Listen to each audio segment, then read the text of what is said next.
آج یہ خطہ اور ہمارا ملک کھڑا ہے، اور میں سمجھتا ہوں کہ یہ جو قومی اسمبلی کا اجلاس چل رہا ہے، اس میں اگر ہمارے جو حکومتی وزراء ہیں ان کی اگر تعداد اور زیادہ ہو، اور جو ان کیمرہ بریفنگ آج وزیر اعظم صاحب نے ایک ملٹی پارٹی فورم کو ایک بریف کیا ہے، اسحاق ڈار صاحب نے اور پرائم منسٹر شہباز شریف صاحب نے، میں سمجھتا ہوں کہ ضرورت اس بات کی ہے کہ وہاں بھی میرے خیال میں یہ رائے ضرور آئی تھی کہ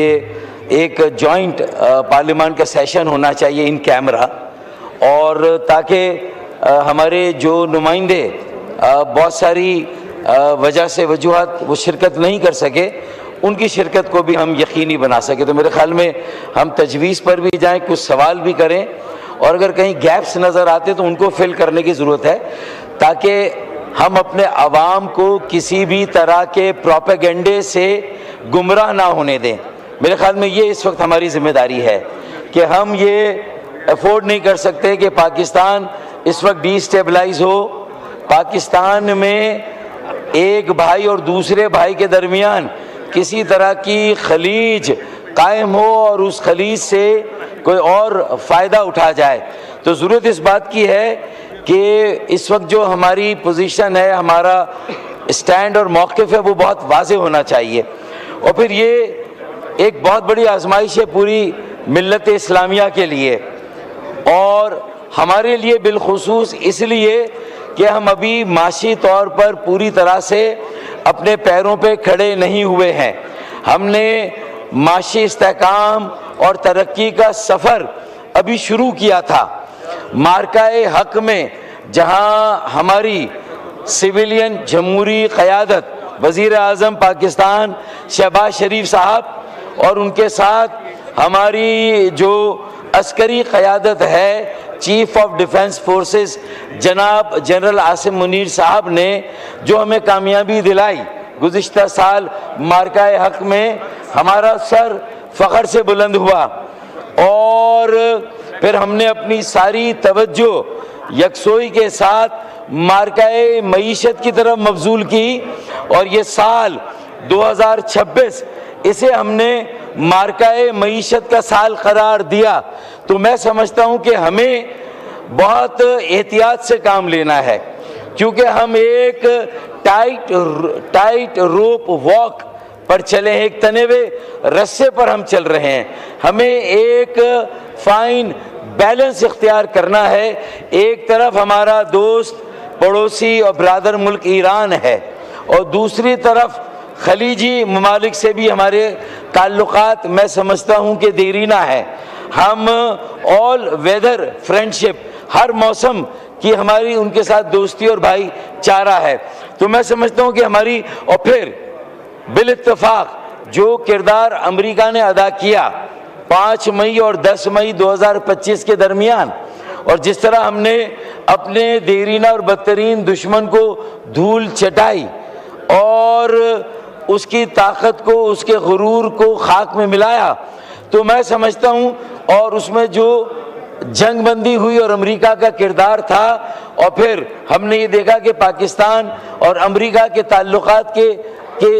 ایک نئے تعلقات کے دور، ایک نئے دور کا آغاز ہوا، تو ہمیں اس کو بھی سامنے رکھنا ہے۔ لیکن چونکہ ابھی چند دنوں پہلے یہ ایک بدترین جارحیت ہوئی ہے،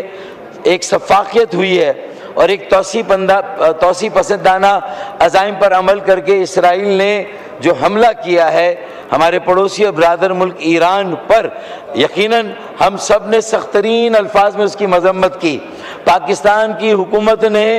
سلامتی کونسل میں بھی واشگاف لفظوں میں اس حملے کی مذمت کی، اور پھر امام علی خامنہئی صاحب کی شہادت یقیناً ایک بہت گہرا صدمہ ہے ہم سب کے لیے۔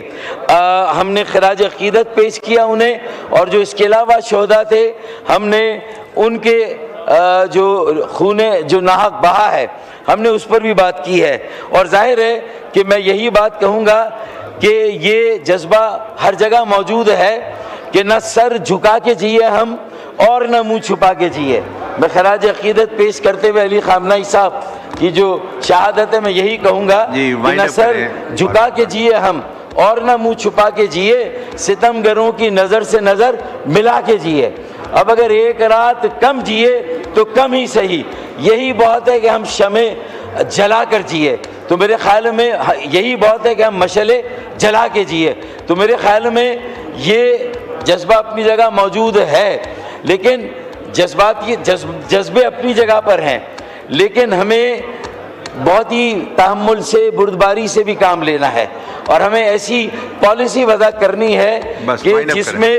وہ جو ہماری اللہ تعالیٰ نے اس وقت پوزیشن دی ہے کہ شاید امریکہ بہادر سے بھی وزیر اعظم صاحب اور فیلڈ مارشل عاصم منیر صاحب بات کر سکتے ہیں. ہم ایران سے شکریہ. بس اب فاروق بھائی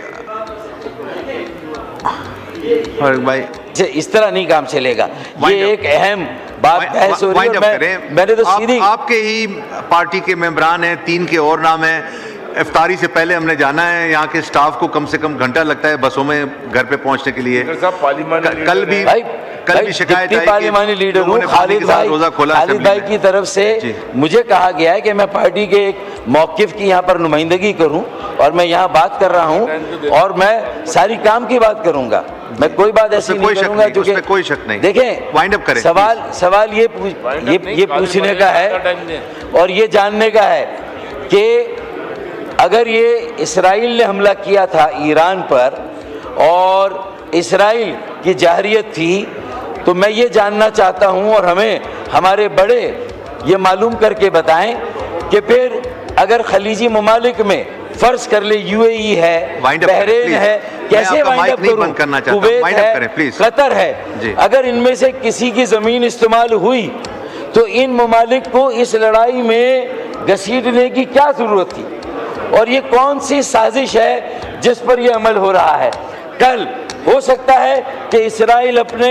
مذموم مقاصد اور عزائم جس حد تک حاصل کرنے کر کے وہ نکل جائے. شکریہ فاروق صاحب, شکریہ.